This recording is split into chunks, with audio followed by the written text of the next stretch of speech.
All right. Questions for Mike? Lynn Worthy. Hey, Mike. First with Daniel, how would you describe that performance? And then just also, how important or just how impressive was that coming against the team that, gave him so much trouble the last time that he was up? Yeah, I watched him do that twice now. The two teams that gave him some serious issues, and I just can't say enough of how good of a transition he's made in an adjustment. The time that he went down and worked on some things, he obviously worked on the right things, but came back today.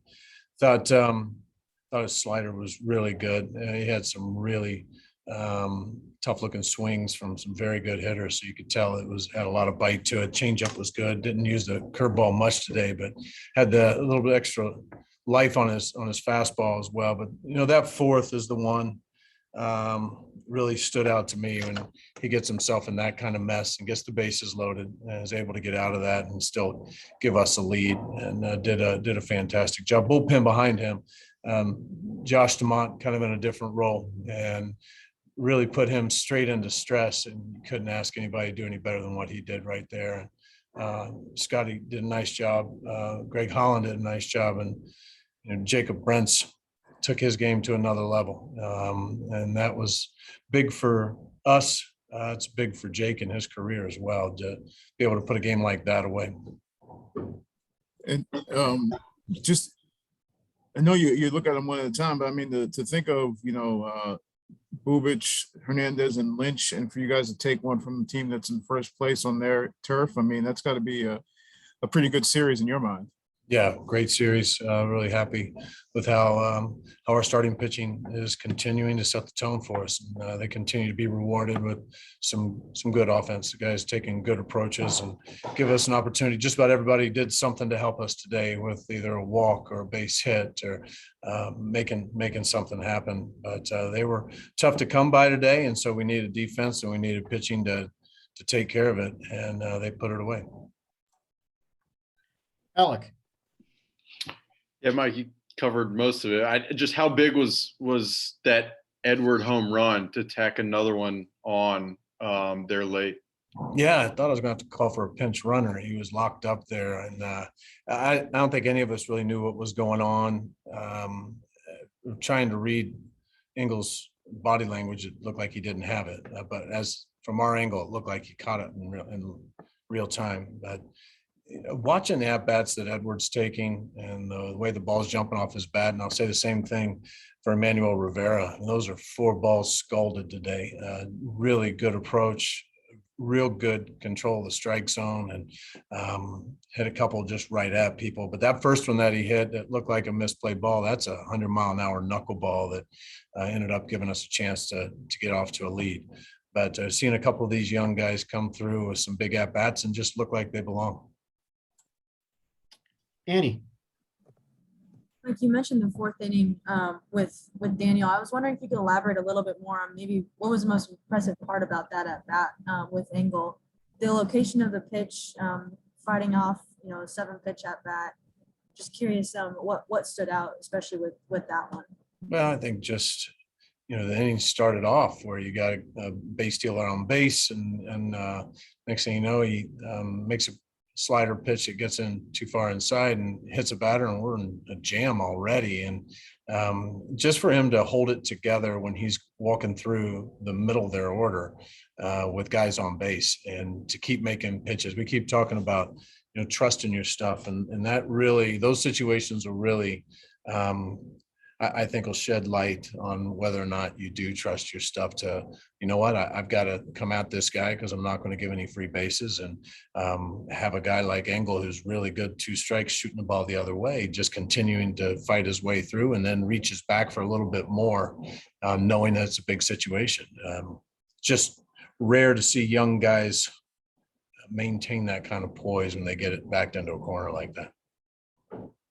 What do you think it does for him to get out of that spot, not just confidence-wise, but just moving forward, I guess? I think every day out there, every start he gets is huge for Daniel as we mentioned early on. I mean, this is a team that really kind of set him into a bad spot early as far as his confidence was going, and to be able to bounce back and just that fight that he has shown to, I want to get back in there against teams who I've seen before and show him something different. Just like he's got this this edge and this chip on his shoulder that will benefit him for the length of his career.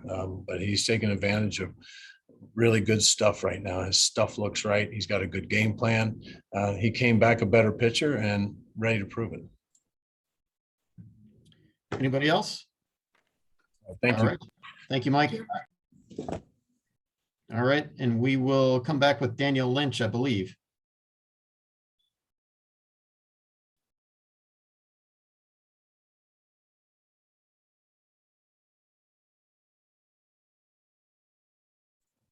All right, questions for Daniel. Lynn, go ahead. Hey, Daniel. I'm not sure when maybe this hits you. I know it jumps out to everybody else. Just the fact that you had the start that you had against the team that you faced before, and obviously it was very different the last time. So, at what point does that occur to you? Is that something that's in your mind going into it, or what? I mean, obviously it's on your mind a little bit, but I think I knew that I was going to have to battle, and I sort of tried to frame it that way and go like, this is an opportunity to come back and get these guys back. And, you know, I think really proved to myself that doesn't define who I am or who I am as a player. And, but I also didn't want to give it too much power. I kind of just try to go in with the same approach of just executing the pitches I need to make and having a good plan and trying to execute it. And so, how did you feel like you sort of balanced those things out? I think I did a really good job. You know, I felt like I was spinning the ball really well. And so I used that, and I commanded my fastball pretty well in the first innings there. And I made good pitches. You know, so I felt like I did a good job. Did you feel like your command was where you wanted it? I'm thinking of the third inning. You had that strikeout on Garcia where Cam was clearly looking for it in the dirt, and then I saw you shaking your head. You got the strikeout, but I saw you shaking your head afterwards. Yeah, I mean, you're obviously going to miss pitches. I'm not perfect, but I was kind of like, I hung it. So I was kind of just like, oh, thank God he didn't, you know, thank God he didn't get me. I was going to ask whether that was encouraging or frustrating. I couldn't tell from that reaction. No, I mean, like, obviously, like I said, like, I'm not perfect. I'm not going to make every pitch, you know, but you hope that your stuff's good enough and you're keeping them off balance enough that when you do miss, that those type of swings happen rather than, you know, them seeing it really well. Annie.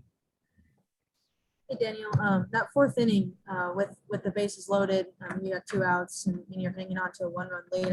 I'm just curious the at bat with Engel. What kind of goes through your head with that? What was the plan? And then to be able to execute that pitch on the corner, I mean, just how happy were you with that? I don't really remember that well, but I was trying to just let Cam kind of guide me through that because, you know, he calls a great game, and you know, he knows these guys really well, and he is able to like see the game in a way that, you know, I'm still trying to learn.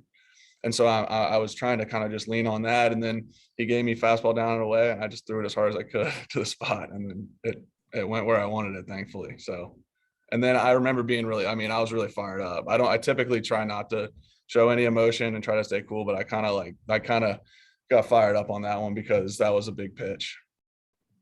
You did think, I mean, you reared back for that one. I think it was 96. Is that adrenaline or what kind of goes into that velocity? I mean, typically in certain counts, I'll kind of like, I'll notice that it's more 93, 94. And then in big spots, or if I need it, I can kind of reach back and get a few more ticks, hopefully. And that's kind of what I was going for. Alec Lewis. Yeah. Hey, Daniel, you mentioned the slider. When was the last time it felt that good?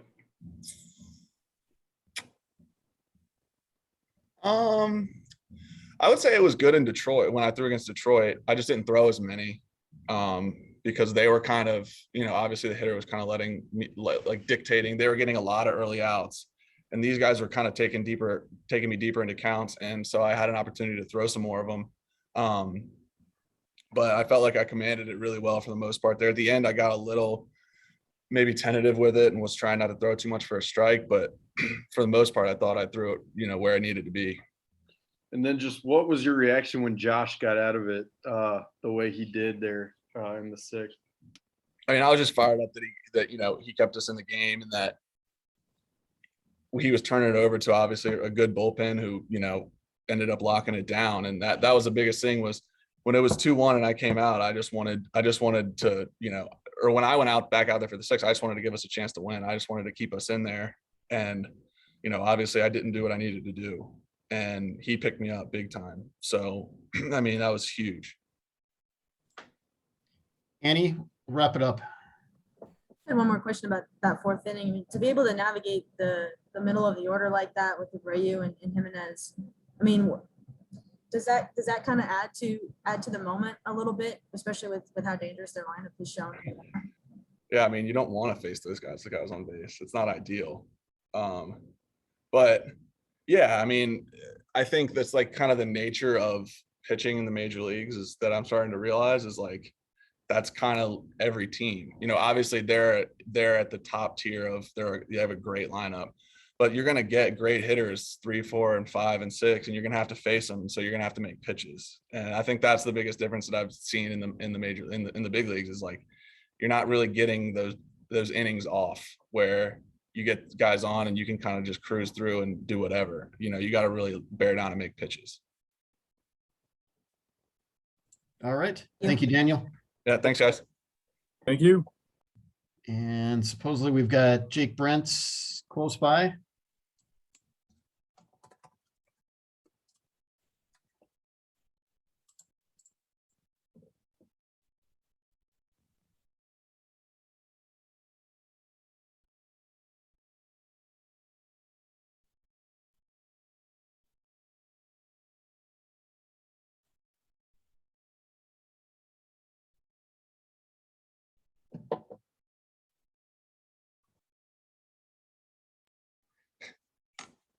All right. Questions for Jake? Lynn? Hey, Jake. First, I gotta ask you: did you hold on to that baseball, and did you think that Whit was really going to chuck that thing? So Whit's been messing with me about. He's been trying to get me a save for quite some time now, but yeah, when he went crow hopped, I was like, I don't know if he's gonna throw this or not, but yeah, that was pretty cool. But yeah, it was they took the ball from me right when I walked in the dugout, which is probably a good idea because knowing me, who knows what would happen with that. But yeah, it was definitely a surreal moment, that's for sure. I was gonna say, what's it like to get that first one under your belt? I mean, and I know it's just happened, but like, are there things that run through your mind, whether it's just along the way to get there, or what's I guess what's your thought on it? Yeah, I mean, every guy in the bullpen, if they haven't gotten any saves, that obviously every pitcher wants to get a save or whatnot. But yeah, this season I didn't know if that opportunity would come, but I just kept telling myself if it did, just go out there and don't try to do too much. Don't change, what you've been doing all year. Just go out there and execute pitches and just have fun and don't put too much pressure on yourself. But warming up, my heart was racing a little more than normal. So I was like, I step off a few times and just regroup and just keep telling myself, just go out there and make pitches and good results will happen. So, but yeah. Alec. When you say you have to regroup, what is the process of that? Honestly, just a deep breath. And I just stare around the stadium. Like if I'm in the bullpen or on the mound, just kind of take a look in the upper deck or whatever, just take a deep breath. And that normally gets me right back on track to where I need to be. If, my adrenaline's too high or, if I'm too amped up, I got to be in that happy medium. If I can't go out there and pitch with when I'm not amped up, it just doesn't work for me. So I have to have, some sort of that attitude on the mound. But yeah, in the bullpen, I had a little bit too much. So it was kind of overthrown, but it worked out well. just overall, I mean, this series, you guys took two straight series against the White Sox, and then you had so many young guys starting this series. Just, I don't know. I don't know if it's what's the vibe in there, or just how much confidence do you guys have knowing you can beat the best? Yeah, no, that was a huge, these past two series against Chicago were huge. And the vibes in the clubhouse are just everyone's going out there and having fun. We know we're a really good team, and every once in a while, luck doesn't go our way, but nothing really changes in the clubhouse. We're all having fun and knowing how good we are, and just going out there and putting good at bats together, executing pitches, and just doing, everybody's on board and just doing anything they can to help this team win. And I think that's, it's going to go a long way for us. Annie, Jake, you talked about the adrenaline. How much did it feed into that first at bat, especially with the strikeout to Moncada? Yeah, absolutely. So really my mindset was just get ahead, strike one, and, 2 strikes, try to put him away. I did not want any chance to get him on first base. And I just kept telling myself to get that first out and go from there. But to be honest with you, I kind of, that post-game interview, I completely blacked out. I have no idea how that went or whatever. But yeah, it was just a lot of emotions, obviously. But yeah, my adrenaline was through the roof. and Lynn Worthy, wrap this part up. Hey, Jake, I just wanted to ask, especially since the next series is the Cardinals, what's it going to be like, or what do you think it's going to be like pitching in Busch, assuming you'll pitch there, or just going there as a big leaguer? Oh, so growing up, we went to games all the time. I had season tickets, and I've always dreamed of playing there. Every time I walk in that stadium to be a fan, I've always dreamed of playing there. Whether before I started pitching, it was in the outfield, and then now that I'm a pitcher, obviously I want to pitch there. But I honestly don't know how my emotions will be, just because I've always dreamed of playing in that stadium. So I'm very excited. I have a lot of family and friends that are going to be there, and people coming in town. So definitely something I've always looked forward to, and I'm pretty excited for tomorrow night. Growing up, did you end up playing there in any, whether it was an all-star game or like any special events or anything like that? Have you actually been on that field? Yeah, so in I think it was junior or maybe senior, I think it was senior year, actually. Yeah. There was like a St. Louis high school all-star game there. I played there. That was with Devin Williams with the Brewers. And then we did a showcase there shortly after that. And then, but ever since then, like, it got drafted. I think I've only been in one game since then. So it's been a lot of years since I've actually been to Busch, and yeah, I'm excited. All right. Thank you, Jake. We'll Thank you, see you in Thanks, Jake. St. Louis. Thank you, guys. Have a good one.